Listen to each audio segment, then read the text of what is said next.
वयाच्या दुसऱ्या वर्षी पोलिओशी झुंज, हुंड्यासाठी छळ आणि वारंवार मारहाण. नवऱ्याने 2 लेकरांसह घराबाहेर काढलं, मात्र भारताच्या लेकीनं 40 देशाचं नाव जगात उंचावलं.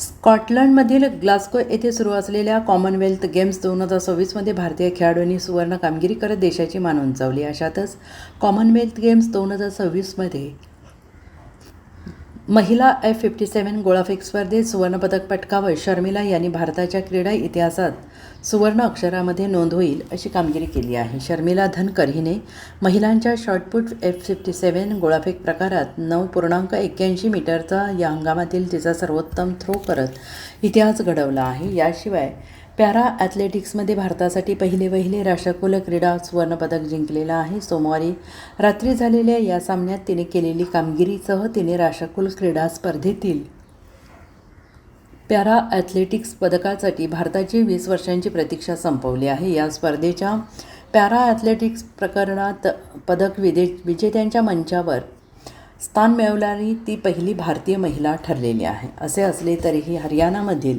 या 40 वर्षीय खेळाडूसाठी हे ऐतिहासिक सुवर्णपदक कामगिरी तमाम भारतीयांसाठी आनंदाची असली तरी शर्मिला धनकर यांचा व्यक्तिगत आयुष्य कैकपट संघर्षाचं राहिलेलं आहे. कदाचित सुवर्णपदक हे तिच्या आयुष्यातील सर्वात मोठी कामगिरी असेल. मात्र जिवंत असणे आणि आनंदासह समाधानाने जिवंत जगणे हे आयुष्य जगणे हे एक साधी पण चमत्कारिक बाब आहे आणि इथून ते पुढे असल्याचं त्यांचं मत आहे. त्यामागील कारण म्हणजे आजवरच्या वाट्याला आलेल्या प्रदीर्घ मानसिक आणि शारीरिक छळाची पार्श्वभूमी होय. Bureau report SBN Marathi, Mumbai.